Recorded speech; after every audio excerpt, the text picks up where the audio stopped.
Jadi hari ini kuliahnya adalah struktur histologi gigi, termasuk juga di dalamnya akan dibahas odontogenesis, yaitu proses pembentukan gigi. Seperti diketahui bersama bahwa manusia dewasa memiliki total 32 gigi permanen ya, yang tersusun dalam 2 arkus ya, yaitu di atas dan di bawah, dan biasanya posisinya simetris ya, yaitu yang di atas pada tulang mandibula, maksila, kemudian di bawah pada tulang mandibula. Komposisi gigi ini bisa dibagi menjadi 4 kuadran ya, yang masing-masing diisi oleh 8 gigi, di mana kalau dilihat jenis giginya, masing-masing kuadran ada 2 insisor, 1 kanin, 2 premolar, 3 permanen molar ya. Bisa dilihat pada gambar ini. Inilah arkus gigi yang tersusun pada maksila, kemudian tersusun pada mandibula. Kita bisa bagi menjadi 4 kuadran dengan masing-masing diisi oleh 2 kanin, 2 insisor, 1 kanin, 2 premolar, kemudian molar. Ada 3 ya. Jadi jumlahnya ada 8 masing-masing kuadran, sehingga total ada 32 gigi pada orang dewasa ya. Kemudian pada gambar ini juga bisa dilihat waktu gigi ini diganti oleh gigi permanen ya. Jadi berbeda-beda waktunya. Misalnya gigi insisor yang di tengah itu umur 7 sampai 8 tahun dan seterusnya. Kemudian yang terakhir ini disebut dengan gigi sulung biasanya ya. Gigi bungsu apa sulung ya? Bungsu ya, yang terakhir muncul atau disebut juga dengan gigi yang menandakan seseorang memasuki usia dewasa, ini molar ketiga ya. Nah, sehingga saat usia 25 tahun rata-rata gigi ini akan erupsi. Nah, itulah ditandai seseorang menjadi dewasa ya. Nah, tapi sayangnya gigi yang terakhir ini sering erupsi dengan posisi yang tidak benar, sehingga di dunia kedokteran gigi sering menjadi masalah ini ya. Yang ketiga ini. Di bawah juga sama ya. Nah, walaupun waktu pergantiannya tidak persis sama dengan yang di atas ya. Informasi ini penting di dalam forensik atau saat kita mau menilai tumbuh kembang seorang anak ya. Jadi saat menilai tumbuh kembang seorang anak, dokter gigi akan dilibatkan, yaitu untuk melihat gigi mana yang sudah erupsi, gigi mana yang sudah diganti dengan gigi permanen ya, sehingga bisa menentukan kira-kira usia seseorang anak itu berapa ya. Nah, pada kasus forensik misalnya, karena salah satu organ di tubuh kita yang memiliki daya tahan yang bagus adalah gigi. Misalnya pada kasus kecelakaan ya, di mana ada kebakaran, nah itu biasanya susah mengidentifikasi, sehingga akan diminta bantuan dokter gigi untuk identifikasi dengan melihat ini. Oke, saya ulang ya. Nah, informasi ini penting dalam menilai tumbuh kembang seorang anak. Kemudian sangat penting dalam dunia forensik, ya. Karena pada negara yang sudah maju, itu biasanya setiap orang memiliki rekaman gigi. Nah, di Indonesia belum banyak yang memiliki. Jadi ada semacam rekaman gigi yang nanti bisa dimanfaatkan untuk identifikasi, ya. Oke, sekarang kita lihat apa yang disebut dengan gigi susu atau kemudian gigi permanen ya. Jadi dari 32 gigi yang dimiliki oleh seorang dewasa, itu ada 20 gigi yang didahului oleh gigi susu ya. Atau baby teeth, primary teeth ya. Ada 10 di atas, 10 di bawah. Nah, sisanya yang 3 itu permanen molar tidak didahului oleh gigi susu ya. Nah, jadi gigi susu ini juga erupsi dengan waktu tertentu, ya. Itu ada urutannya. Itu bisa juga untuk menilai tumbuh kembang anak. Kemudian pada usia tertentu yang tadi sudah saya tunjukkan akan diganti oleh gigi permanen secara bertahap. Kecuali yang permanen molar tidak memiliki gigi sebelumnya, ya. Tentu kalau dibandingkan daya tahannya gigi susu lebih lemah dibandingkan dengan gigi permanen, ya. Daya tahan terhadap sesuatu yang keras, terhadap asam dan sebagainya, sehingga cenderung gigi susu memang lebih mudah rusak, ya. Nah, sekarang kita lihat jenis gigi. Tadi sudah saya sebutkan, ya. Dalam masing-masing kuadran ada incisor, kanin, premolar, molar, ya. Nah, tentu masing-masing jenis gigi ini memiliki kegunaannya masing-masing, ya. Kalau dibaca di buku pada bab oral cavity, ya. Jadi gigi adalah salah satu bagian dari penyusun rongga mulut, di mana secara umum rongga mulut adalah tempat di mana makanan diolah untuk pertama kalinya, ya. Jadi makanan masuk ke rongga mulut, kemudian dicampur dengan saliva, ya. Kemudian akan dicampur dengan enzim yang ada di saliva. Kemudian akan terjadi proses pencampuran makanan di mulut, yaitu prosesnya mengunyah namanya, ya. Tergantung jenis makanannya. Jadi ada makanan yang harus dipotong dulu sebelum diproses di mulut, ya. Nah, kemudian dalam proses pengunyahan itu ada proses penghancuran makanan menjadi struktur yang lebih kecil. Jadi tujuannya adalah untuk memudahkan saluran cerna di bawahnya itu untuk mengelola makanan, ya. Sehingga masing-masing jenis gigi yang bentuknya bisa dilihat di sini itu memiliki fungsinya masing-masing, ya. Misalnya incisor itu lebih berfungsi untuk memotong makanan. Jadi lihat bentuknya. Kanin, nah kanin ini taring, ya. Jadi kita masih memiliki taring, tapi tidak berkembang sebaik yang dimiliki oleh harimau misalnya atau kucing, ya. Karena hewan tersebut jenis karnivor, ya, itu lebih banyak mencabik-cabik makanannya, yaitu sejenis daging, ya. Kita punya kanin tapi sudah tidak berkembang baik. Mungkin ini proses evolusi karena dalam perkembangannya kita tidak lagi membutuhkan fungsi kanin terlalu banyak untuk mengolah makanan. Kemudian premolar dan molar, kalau lihat bentuknya, itu memiliki mahkota yang beda dibandingkan dengan incisor, kanin, ya. Kemudian akarnya juga lebih dari satu. Nah, itu untuk melekatkan dia lebih kuat ke tulang, ya. Jadi fungsinya adalah untuk menghancurkan makanan dengan gerakan mengunyah, ya. Jadi nanti ada koordinasi antara lidah, ya, kemudian rahang, otot-otot di wajah sehingga terjadi proses pengunyahan, ya. Nah, itulah jenis gigi dan masing-masing fungsinya. Nanti baca lebih detail tentang ini, ya. Sehingga kita menyebut diri kita sebagai makhluk yang omnivora, yaitu memakan segalanya. Karena kita bisa mengunyah, ya, seperti ini, ya. Karena ada struktur premolar dan segala macam, ya. Sekarang kita lihat struktur histologinya. Oke, jenis gigi banyak, ya, seperti tadi sudah saya sebutkan. Tetapi secara struktur itu kita bisa buat struktur yang umum, ya. Itu masing-masing gigi secara anatomi, ya, itu ada bagian yang terlihat di atas gingiva yang disebut sebagai mahkota, ini crown, ya. Jadi mahkota adalah bagian dari gigi yang terlihat di atas gingiva, ya. Kemudian ada akar, yaitu bagian dari gigi yang masuk ke soketnya, yaitu tulang-tulang maksila dan tulang mandibula. Kemudian di antara mahkota dan akar itu ada bagian namanya neck sebenarnya, leher di sini, ya.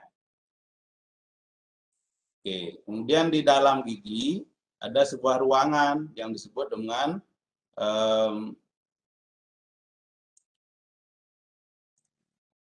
ini namanya pulpa ya. Jadi gigi kalau lihat strukturnya itu ada mahkota, kemudian ada akar, kemudian ada leher. Di dalamnya ada ruangan. Jadi pulpa itu adalah isinya, sedangkan isinya itu berada dalam sebuah ruangan yang disebut sebagai ruang pulpa. Ya, pulpa sendiri bukanlah bagian keras dari gigi. Nanti saya tunjukkan. Jadi dia adalah berupa jaringan ikat, pembuluh darah dan sebagainya. Ya, jadi pahami ini dulu bahwa gigi secara anatomi ada mahkota, ada akar, ada leher. Ya. Nah, ini lebih detailnya, kalau mau kita lihat ya, ada bagian keras dari gigi, ada bagian lunak. Kalau kita mau bagi klasifikasinya ya. Jadi kalau di buku kita baca ya, bahwa gigi sebagian besar disusun oleh dentin. Ini dentin yang saya tunjuk ini. Di dalam dentin ada ruangan, namanya ruang pulpa ya, yang diisi oleh pulpa ya. Kemudian di dalam dentin, di bawahnya itu ada sebuah lubang, ya, namanya foramen apikal. Di sanalah keluar masuk struktur yang akan mengisi pulpa, yaitu ada pembuluh darah, arteri, vena, saraf, limfe, ya. Nah, dentin ini pada bagian atas, yaitu pada bagian mahkota, dibungkus oleh struktur yang lebih keras, disebut sebagai enamel, ya. Sedangkan dentin yang masuk menjadi akar dibungkus oleh struktur yang cukup keras juga yang disebut dengan sementum, ya. Ya, jadi dentin merupakan bagian terbesar dari gigi. Dia ada di atas dan di bawah ya. Yang di atas dibungkus oleh enamel pada bagian mahkota, yang bawah itu dibungkus oleh sementum, itu pada akar ya. Jadi sudah saya sebutkan di dalam dentin ada ruangan, yaitu ruang pulpa, pulp cavity, diisi oleh pulpa, kemudian ada lubang ke bawah, foramen apikal. Ya. Sekarang kita lihat satu-satu lebih detail. Ya. Pertama dari komponen keras dulu. Kenapa keras? Karena bermineral. Ya. Jadi mineralized komponen. Yang pertama kita lihat email atau enamel. Ya. Tadi sudah saya sebutkan, email adalah struktur keras yang melapisi dentin pada bagian mahkota. Ya. Email dinobatkan sebagai struktur paling keras yang ada di tubuh manusia. Tidak ada yang lebih keras dari email. Ya. Jadi strukturnya itu kenapa jadi sangat keras? Karena ini alasannya. Karena 99% dari penyusun email adalah mineral, yaitu kristal hidroksiapatit. Sedangkan hanya 1% berupa materi organik dan air, ya. Jadi inilah yang menyebabkan email menjadi sangat-sangat keras, ya. Sehingga kalau kita perhatikan pada hewan-hewan karnivora misalnya, ya, itu dia bisa menghancurkan tulang, bahkan kalau adik-adik pernah lihat ya, anjing itu bisa menghancurkan tulang. Kenapa bisa begitu? Karena emailnya sangat keras, ya. Bahkan jika kita bersihkan, nanti adik-adik membersihkan gigi dengan baja, itu email tidak rusak. Misalnya dalam proses scaling gigi, ya, itu digores-gores dengan steel atau baja, bahkan email tidak rusak. Tapi email sangat lemah dengan zat kimia tertentu. Misalnya dia jika terpapar dengan asam, maka akan mudah mengalami kerusakan. Itulah yang terjadi pada orang yang misalnya habis makan tidak sikat gigi ya, nah itu akan menyebabkan kerusakan pada email ya. Secara struktur email disusun oleh enamel rod namanya atau prisma email ya. Yang nanti saya tunjukkan bagaimana terbentuknya ya, yang dibungkus oleh matrik organik ya. Nah, jadi cukup dipahami dulu bahwa email sangat keras ya. Kenapa keras? Karena komposisi kimianya begini, ya. Kemudian secara struktur dia sebenarnya disusun oleh enamel rod atau prisma email yang dibungkus oleh matrik organik, ya, yang hanya 1% itu. Kemudian yang perlu diketahui juga bahwa email ternyata transparan, ya. Jadi kalau kita melihat seseorang giginya berwarna tertentu, itu sebenarnya adalah warna yang ada atau berasal dari bawah email. Karena email bersifat transparan, ya. Misalnya ada orang yang warna giginya kehitaman, itu berarti warna berasal dari dalam atau dari bawah email, ya. Atau kalau dia kuning, gitu ya. Jadi bedakan dengan sesuatu yang menempel di luar email itu juga bisa terjadi, ya. Misalnya pada perokok itu ada penempelan di luar email dan itu bisa dibersihkan, ya. Dalam keadaan lain itu yang mau saya bilang bahwa pahami email ini bersifat transparan, ya. Karena ada satu keadaan, ada bintik hitam di gigi, misalnya terjadi perdarahan pada pulpa, itu bisa terlihat dari luar. Karena email bersifat transparan, sedangkan dentin nanti saya tunjukkan bersifat semi transparan, ya, agak kekuningan. Sehingga apa yang terjadi di pulpa itu bisa diamati dari luar, ya. Ya, inilah struktur email. Tadi udah saya sebutkan, ya. Email disusun oleh enamel rod, ini dia, ya. Jadi ini dipahami lagi, email membungkus dentin pada bagian mahkota, ya. Email itu dibentuk dalam masa embrio, ya. Tapi pembentukannya tidak sekaligus. Jadi pembentukannya bertahap. Sehingga email yang terbentuk dari hari ke hari itu dipengaruhi oleh tingkat konsumsi dari si ibu. Apakah dia cukup zat tertentu pada hari tertentu, ya. Sehingga muncul garis-garis yang mirip dengan garis tahun pada pohon. Kalau adik-adik pernah motong pohon, itu ada garis-garisnya, ya. Nah, itu menandakan perkembangan dari tahun ke tahun. Nah, pada email juga mirip hal itu terjadi. Sehingga ada garis namanya garis retrius, nanti saya tunjukkan, ya. Ini dia, garis-garis ini. Nah, enamel rod-nya adalah ini. Enamel rod, ya. Kalau lihat gambar sebelah kiri, enamel rod adalah ini. Itulah penyusun dari email, ya, yaitu enamel rod yang berupa mineral yang dibungkus oleh materi organik, ya.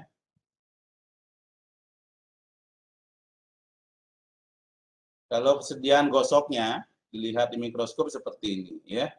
Email bersifat transparan, ada enamel rod, kemudian ada garis-garis yang menandakan perkembangannya yang bertahap. Kemudian di dalam dari email kita bisa lihat ada dentin, ya.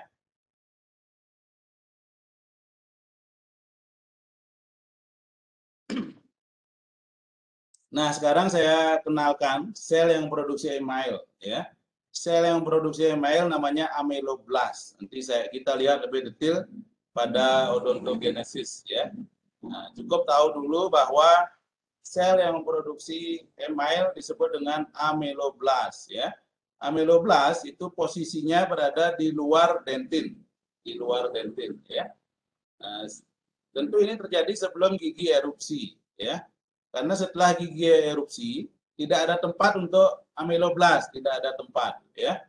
Sehingga praktis setelah gigi erupsi tidak ada ameloblast yang menempel di luar dari enamel, ya.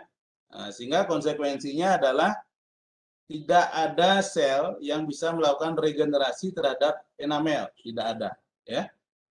Sehingga akibatnya adalah enamel itu dikenal sebagai struktur yang mati atau non vital, ya. Nah, sekarang pertanyaannya adalah bagaimana kalau terjadi kerusakan, misalnya terjadi karies, sedangkan enamel sendiri tidak bisa direparasi karena selnya sudah nggak ada setelah gigi erupsi, ya. Itulah menjadi bidang adik-adik nanti, ya. Nah, kita kembali ke ameloblast, ya. Jadi ameloblast itu strukturnya, nanti saya tunjukkan gambarnya di slide berikutnya, berupa sel kolumner, di mana di ujungnya ada semacam tonjolan yang disebut sebagai tom proses, ya.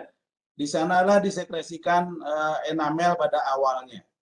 Awalnya dia belum mengalami kalsifikasi, ya. Kemudian pada tahap berikutnya akan terjadi penimbunan kalsium fosfat di sana sehingga terjadi struktur hidroksiapatit, ya.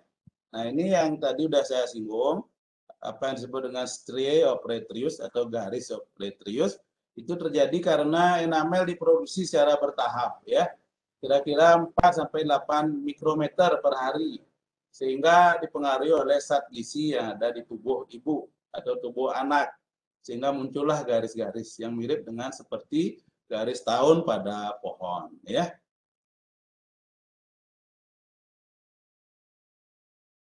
Inilah gambar dari ameloblast, yaitu sel kolumner yang memproduksi enamel, ya, di mana di ujungnya ada tomb proses ini, ya. Disinilah disekresikan enamel, kemudian mengalami kalsifikasi, ya. Nah, ini sedikit masuk ke odontogenesis, ya, supaya terbayang, ya, bagaimana proses pembentukan email, ya. Nanti akan lihat lebih detail gambar ini. Ini namanya awalnya enamel organ, ya, pada tahap cap, kemudian lanjut ke tahap bell, nanti saya tunjukkan, ya. Itu muncul 2 sel, yaitu odontoblast yang akan memproduksi dentin, kemudian ameloblast yang akan memproduksi enamel. Ini terjadi di dalam tulang, ya, di dalam tulang maksila dan mandibula, ya. Kemudian terjadi histodiferensiasi namanya, dan selanjutnya ameloblast, perhatikan ini, akan mensekresikan, jadi ujungnya ada di sini, ameloblast, ya. Tomb prosesnya ada di sini, ya. Ini dasar dari selnya. Dia akan memproduksi enamel, kemudian mengalami kalsifikasi, ya. Semakin dia memproduksi enamel, dia akan mundur ke sana, terus mundur, ya, sampai terbentuk enamel dengan ketebalan yang sempurna, ya. Sebaliknya, odontoblast, ya, akan memproduksi dentin di sini, kemudian dia akan terus mundur ke sini sambil memproduksi dentin, ya. Nah, yang warna merah ini adalah enamel yang sudah mengalami kalsifikasi. Jadi ini dalam proses aposisional namanya, ya. Nanti pada tahap pembentukan gigi nanti saya tunjukkan. Kemudian perhatikan gambar di sebelah kanan, ya. Ini ilustrasi ketika gigi erupsi, ya. Ketika gigi erupsi, jadi erupsi itu melibatkan banyak proses, ya. Pemanjangan dari akar, kemudian ada juga gerakan dari otot-otot di sini, sehingga gigi menembus gingiva. Perhatikan ini. Nah, setelah gigi erupsi, sel yang produksi enamel, yaitu ameloblast yang dulunya ada di sini, sudah nggak ada tempat lagi, nggak bisa hidup. Jadi saat gigi erupsi hanya dilapisi oleh jaringan tipis, namanya kutikula. Dan setelah dalam berapa lama hilanglah lapisan itu, sehingga enamel itu akan terekspos, ya, di rongga mulut, dan tidak ada lagi sel yang bisa mereparasinya, ya. Sehingga kalau ada kerusakan tentu itu tugas dari dokter gigi, ya. Beda dengan dentin, selnya masih ada terus seumur hidup, ya. Sehingga dentin praktis bisa direparasi, ya. Itulah bedanya dentin dan enamel, ya. Nanti kita lihat lebih detail di odontogenesis, ya. Sekarang kita lihat struktur keras yang kedua, namanya dentin, ya. Jadi sudah saya sebutkan di awal, dentin itu adalah penyusun terbesar dari gigi, di mana dia menonjol di atas, dilapisi oleh enamel, masuk ke dalam tulang menjadi akar, dilapisi oleh sementum, di dalamnya ada lubang, ya, itu cavum pulpa. Jadi dentin adalah bagian terbesar dari gigi, ya. Dentin itu dinobatkan sebagai struktur terkeras nomor 2 di tubuh setelah enamel, ya. Kenapa dia menjadi sangat keras walaupun tidak sekeras enamel? Itu karena komposisi kimianya. Jadi 80% materi anorganik, yaitu hidroksiapatit, kemudian 20% materi organik, ya. Warnanya udah saya sebutkan tadi, dentin itu semi transparan, ya, agak kekuningan, ya. Jadi secara normal gigi memang warnanya sedikit kuning. Itu karena ada warna dari dentin, ya. Walaupun dalam perkembangan terakhir itu dilakukan pemutihan pada gigi juga bisa. Jadi itu perkembangan teknologi pada kedokteran gigi, ya. Nah, sel yang menghasilkan dentin itu disebut dengan odontoblast. Tadi sudah saya tunjukkan gambarnya, ya. Nah, ya, jadi struktur dentin mirip dengan enamel sebenarnya. juga disusun oleh semacam rod ya. Nanti saya tunjukkan di belakang ya. Kemudian perhatikan ini. Jadi ada semacam perbatasan antara enamel dengan dentin yang disebut dengan dentino-enamel junction ya. Ini. Enamel di sini, kemudian di sini dentin, ada perbatasan ya. Nah, struktur yang menyusun dentin namanya dentinal tubule. Kalau tadi di sini namanya enamel rod, di sini disebut dentinal tubule ya. Perhatikan gambar sebelah kanan ya, ini ilustrasi ya. Ini adalah dentin yang berlokasi di mahkota, dibungkus oleh enamel di bagian luarnya. Kemudian ini adalah odontoblast ya, yang mensekresikan dentin. Kemudian di luar dari ujung odontoblast, di luar prosesnya, itu akan dikeluarkan dentin yang kemudian mengalami kalsifikasi. Itulah yang disebut dengan dentinal tubule. Kemudian perhatikan warna kuning ini adalah saraf yang berada di pulpa ya. Jadi pulpa itu isinya adalah jaringan ikat longgar, saraf, pembuluh darah ya, arteri, vena dan limfe ya. Sehingga kalau muncul rasa nyeri pada gigi itu bukanlah berasal dari enamel. Tentu enamel tidak memiliki saraf ya. Atau dengan kata lain, jika enamel masih utuh, itu praktis dentin terlindungi. Jadi tidak ada muncul rasa nyeri atau kerusakan pada dentin. Tapi kalau enamel mulai ada karies misalnya, strukturnya tidak utuh ya, maka sesuatu yang berada di rongga mulut, misalnya suhu panas, suhu dingin ya, zat kimia tertentu, itu bisa akan terekspos ke dentin.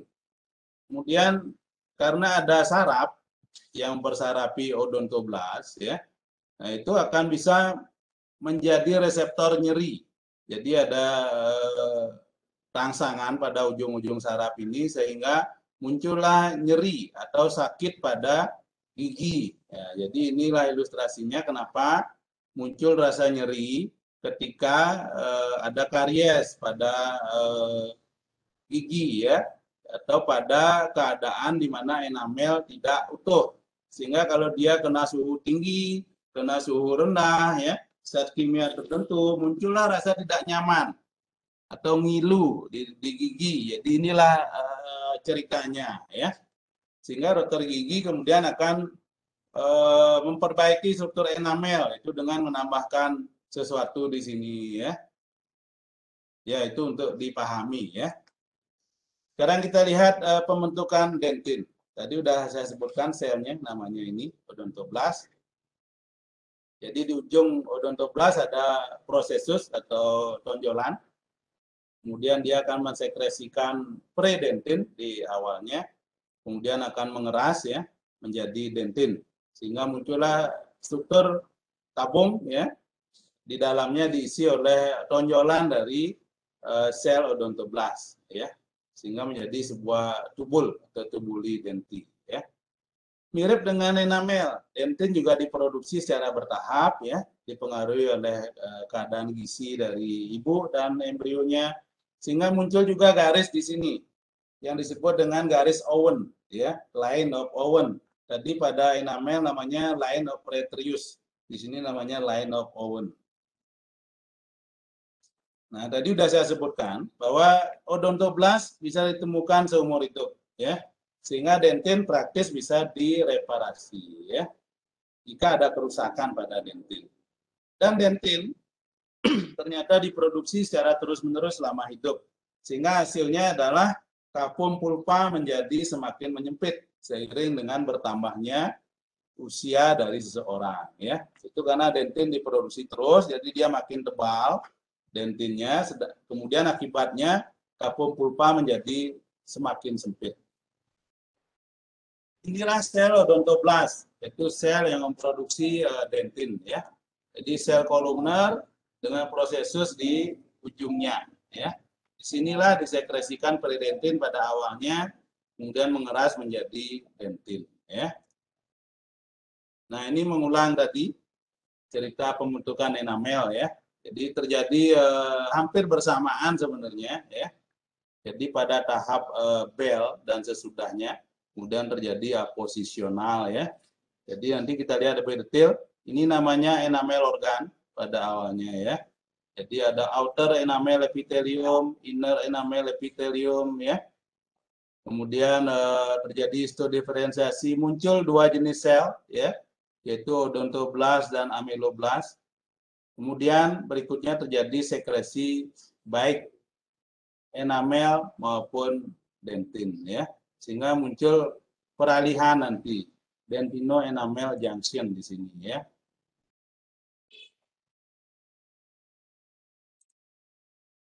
Sekarang kita lihat struktur yang lunak ya. Nah, sementum itu sebenarnya struktur keras, tapi dia akan dibahas di periodontium ya. Sekarang kita lihat pulpa terlebih dahulu ya. Jadi pulpa adalah struktur lunak yang mengisi bagian dalam gigi, yaitu pada kafum pulpa ya. Terdiri dari jaringan ikat longgar ya, pembuluh darah, saraf ya, ada limpa juga. Pulpa itu terhubung dengan jaringan yang berada di luar, yaitu melewati lubang yang ada di ujung akar gigi, yaitu pada foramen apikal ya. Jadi gigi itu sebenarnya struktur yang hidup, disuplai darah ya, disuplai oksigen, ada inervasi ya, itu melewati bagian bawah dari gigi, yaitu pada foramen apikal ya. Jadi gigi disebut mati jika pulpanya sudah tidak ada ya. Jadi kalau pulpa dari gigi sudah hilang atau tidak ada, maka gigi kita sebut mati. Walaupun gigi biasanya bisa menempel pada soketnya, tapi dia disebutkan mati ya, sudah tidak hidup. Pulpa sendiri itu terbagi menjadi 3 area ya, dari luar ke dalam. Itu ada namanya area odontoblastik. Kemudian ada cell free zone, cell rich zone. Ini saya tunjukkan nanti ya. Odontoplastic zone itu tentu yang dekat dengan odontoblast ya, yaitu yang dekat sekali dengan dentin. Kemudian agak ke dalam ada area dari pulpa yang relatif tidak memiliki banyak sel atau cell free zone. Kemudian di dalam itu bagian yang kaya dengan sel-sel, misalnya fibroblast dan mesenchyme ya. Nah, ini yang saya sebutkan tadi. Karena di dalam pulpa ada pembuluh darah, mungkin saja terjadi bleeding di sana ya. Sehingga muncul warna gelap yang bisa dilihat dari luar. Karena kenapa bisa dilihat? Karena enamel sifatnya transparan, sedangkan dentin sifatnya semi transparan ya. Inilah gambar dari pulpa, yaitu struktur lunak yang mengisi kafum pulpa yang berada di dalam dentin ya. Ini di ujungnya ada foramen apikal di sini. Di sinilah keluar masuk pembuluh darah, saraf ya, limpa di sini.